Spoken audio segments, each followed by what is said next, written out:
Assalamualaikum warahmatullahi wabarakatuh. Hamidanillah wa musalliyan wa musalliman ala Rasulillah Sayyidina Muhammad ibn Abdillah wa ala alihi wa sahbihi wa man walah amma ba'du. Para pemirsa, para pengikut dan para pecinta channel YouTube MZT Malang Raya, alhamdulillah kita bisa melanjutkan kajian kita, yang mana pada kesempatan kali ini kita melanjutkan tentang kajian fikih munakahat, dan lebih fokusnya kita masih membahas tentang konsekuensi-konsekuensi sekaligus beberapa hukum yang muncul ketika terjadi perpisahan antara si suami dengan si istri. Sehingga ketika istri ini diceraikan, lalu kemudian dia itu wajib untuk melewati masa iddah, ada beberapa hukum, ada beberapa kewajiban yang harus dilaksanakan oleh seorang suami kepada istri yang baru saja diceraikan tersebut. Nah, ini penting diketahui supaya apa? Supaya setiap suami yang telah menceraikan istrinya, dia bisa tahu, dia mengerti kewajiban apa saja yang harusnya dia lakukan kepada istrinya, walaupun si istri itu baru saja dia ceraikan. Karena memang secara syariat, secara hukum yang berlaku di dalam agama Allah Subhanahu wa Ta'ala, ketika si istri ini diceraikan oleh suami, yang mana cerainya itu adalah masih cerai satu atau cerai yang kedua, artinya si istri itu adalah rojaiyah, maka status si istri yang baru saja dia ceraikan ini masih berstatus sebagai seorang istri. Karena berstatus sebagai seorang istri selama dalam masa iddah, maka suami memiliki beberapa kewajiban-kewajiban terhadap istri yang seperti ini, istri yang baru saja dia ceraikan itu. Dan pada kesempatan kali ini kita Fathul Qorib membahas dan mengulas tentang ketentuan-ketentuan tersebut.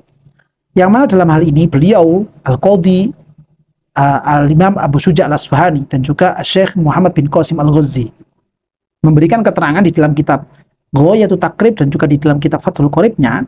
Beliau menyatakan, Bismillahirrahmanirrahim, faslun fi anwa'il mu'taddati wa ahkamiha. Ini adalah fasal tentang macam-macamnya perempuan yang mu'taddah, perempuan-perempuan yang diceraikan oleh suaminya dan mereka ini masih berada pada masa-masa iddah. Wa ahkamiha, sekaligus juga tentang fasal ini membahas tentang hukum-hukum yang berkaitan dengan perempuan-perempuan yang mu'taddah. Beliau menyatakan wajibu lil mu'taddati ar-raja'iyati as-sukna fi maskani firokiha. Hukumnya wajib. Kewajiban ini bagi si suami. Artinya berarti si suami wajib memberikan kepada istrinya, memberikan satu bentuk laksana tindakan kepada istrinya, yang mana istri ini adalah istri yang diceraikan satu atau cerai dua, yang kemudian dalam istilah fikihnya disebut dengan rojaiyah. Ketika istri itu diceraikan satu atau diceraikan dua, lalu kemudian si istri ini masih berada pada durasi masa-masa iddah, si suami wajib untuk memberikan sukna, memberikan tempat tinggal. Yang mana tempat tinggal ini pada dasarnya fi maskani firokiha, di tempat atau di daerah di mana perempuan itu dijatuhkan cerai. Ini secara asas pertama kalinya seperti itu. Karena memang secara umum perempuan-perempuan itu diceraikan oleh suaminya di tempat ketika dia itu di daerahnya sendiri. Bukan ketika bepergian dalam kondisi safar lalu kemudian diceraikan. Tapi di tempat hadir, di tempat di mana mereka berdua ini tinggal berdomisili. Disitulah kemudian si suami ini memiliki kewajiban untuk memberikan tempat tinggal kepada si istri yang baru saja dia ceraikan, selama cerai itu adalah cerai pertama atau cerai yang kedua, dan si istri masih dalam durasi masa-masa iddah. Nah, ini kewajiban. Karena memang kewajiban seperti ini di hari-hari sekarang banyaklah sudah tidak diperhatikan, sehingga kemudian banyak suami itu menceraikan istrinya, namun kemudian sukna, kewajiban tempat tinggal ini tidak diberikan oleh si suami, namun istri itu kemudian dikembalikan secara langsung kepada orang tuanya, orang tua si istri. In laqo biha, Yang mana rumah yang diberikan ini, kewajiban tempat tinggal yang diberikan kepada si istri ini juga tidak sembarang tempat tinggal. Akan tetapi tempat tinggal yang inlaqobiha, tempat tinggal yang layak bagi si istri tersebut. Bukan sekedar tempat yang sekiranya bisa untuk tidur, untuk tinggal begitu saja, tidak. Tapi harus tempat tinggal yang layak. Ini wajib jika dipilihkan rumah yang sekiranya rumah itu memang layak kepada si istri. Selain kewajiban memberikan tempat tinggal, si suami juga masih memiliki kewajiban untuk wan nafaqatu, memberikan nafkah kepada si istri. Walaupun istri ini sudah diceraikan, cerainya itu adalah cerai pertama atau cerai yang kedua, dan si istri ini masih pada durasi masa-masa iddah, maka si suami masih memiliki kewajiban untuk memberikan nafkah, memberikan uang belanja, kebutuhan makan sehari-hari bagi si istri tersebut. Apalagi kalau misalkan si istri itu ternyata juga merawat anak dari si suami yang telah menceraikan, ada hak hadonah di situ. Maka si suami masih punya kewajiban memberikan nafkah kepada si istri ini. Begitu juga kewajiban nafkah untuk anak-anak yang sedang diasuh oleh ibunya tadi itu. Ini merupakan satu hal yang wajib hukumnya. Sehingga kalau misalkan si suami itu tidak memberikan nafkah karena dia beranggapan istrinya ini sudah diceraikan, wah dia sudah saya ceraikan, dia sekarang sudah bukan lagi istri saya, maka dia termasuk suami-suami yang berbuat zalim kepada istrinya sendiri. Kenapa demikian?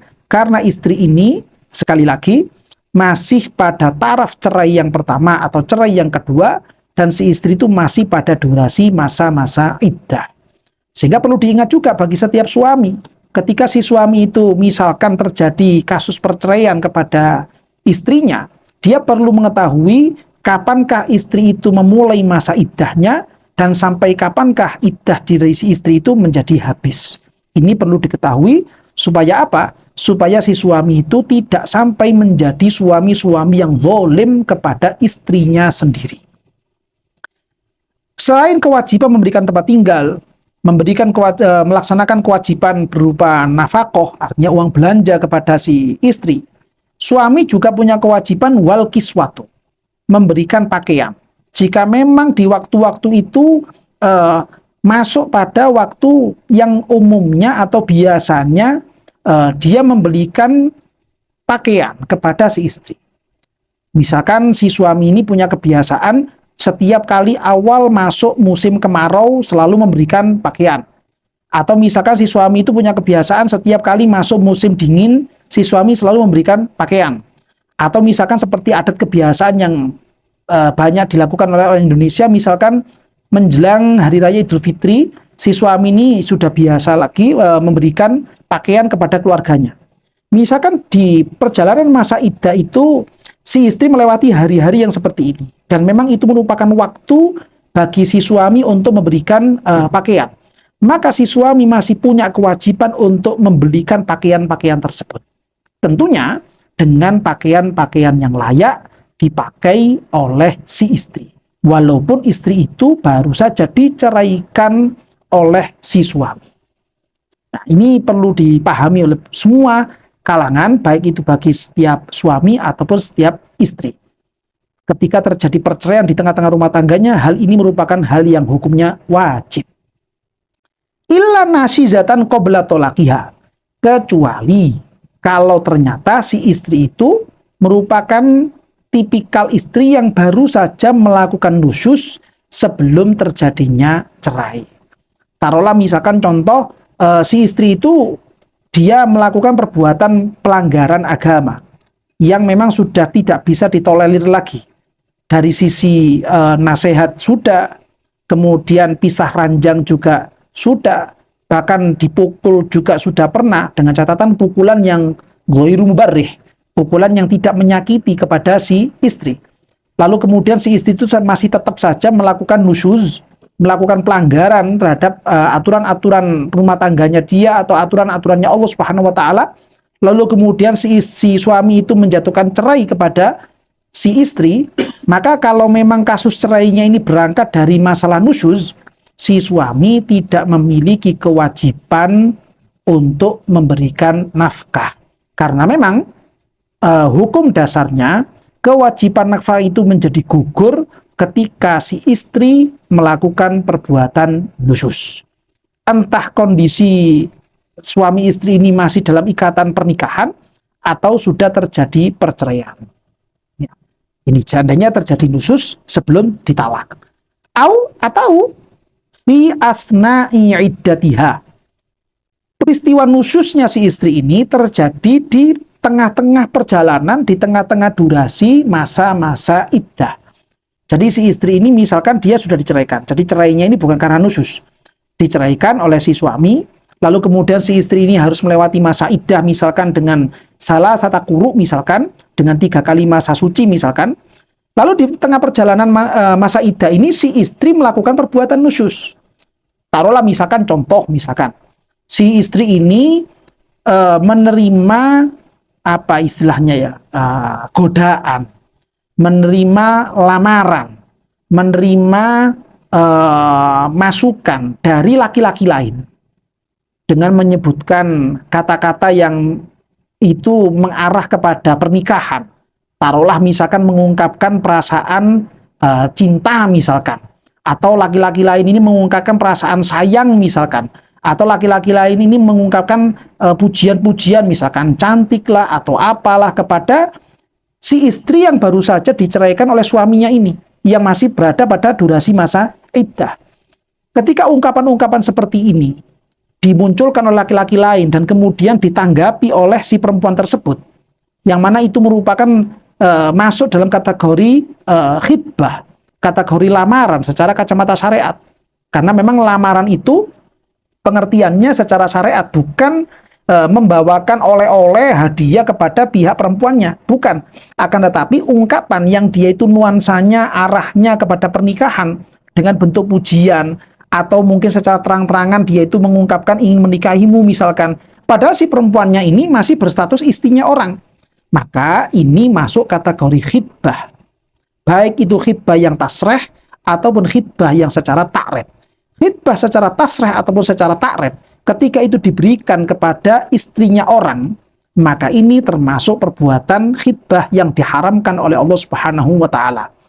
Khitbahnya sendiri itu adalah haram, lalu kemudian oleh si perempuan yang masih berada pada masa iddah dijawab, ditanggapi. Maka perbuatan ini masuk dalam kategori nusyuznya seorang istri yang terjadi di tengah perjalanan masa iddah. Ketika misalkan terjadi seperti itu, maka kewajiban nafkah dari si suami yang baru saja menceraikan bisa menjadi gugur, sehingga si suami tidak wajib lagi untuk memberikan nafkah. Karena terjadi nusyuz, yang mana nusyuz ini terjadi di tengah durasi masa-masa iddah. Sebenarnya si istri tadi itu boleh menerima khitbah dari laki-laki lain, baik itu secara tasreh ataupun secara ta'rid, ketika dia telah melewati semua masa iddahnya terlebih dahulu, yaitu misalkan 3 kali masa suci kalau dia tidak dalam keadaan hamil, atau sampai si perempuan ini melahirkan misalkan kalau dia ternyata dalam keadaan hamil ketika diceraikan oleh suaminya. Si perempuan ini boleh menerima khitbah dari laki-laki lain baik secara tasreh ataupun secara ta'rid kalau masa iddahnya sudah habis. Kenapa demikian? Karena si istri ini masih berstatus sebagai rojaiyah. Beda lagi kalau nanti pembahasannya tentang istri-istri yang dia sudah bain, dia terkena talak 3 dari suaminya, maka khitbah secara ta'rid diperbolehkan. Yang tidak boleh adalah khitbah secara tasreh. Nah, ini nanti ada perbedaan di situ. Saya lanjutkan dulu. Wa kama yajibu lahan nafaqatu yajibu laha baqiyatul mu'ani illa alatat tandifi. Si istri selain berhak untuk menerima nafkah seperti uang belanja sehari-hari untuk makan, si istri juga berhak mendapatkan biaya-biaya selain uang belanja untuk makan. Misalkan seperti biaya untuk berobat.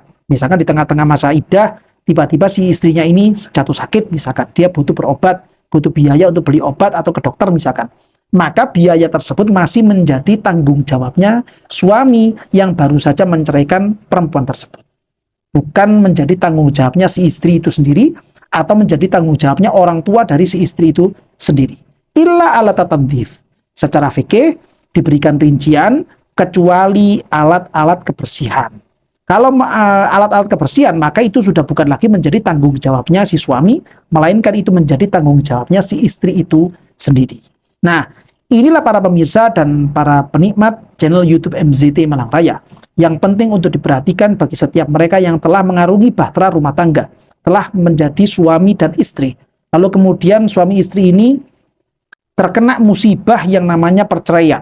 Atau misalkan belum terjadi perceraian namun dia itu sudah punya keinginan untuk menceraikan istrinya.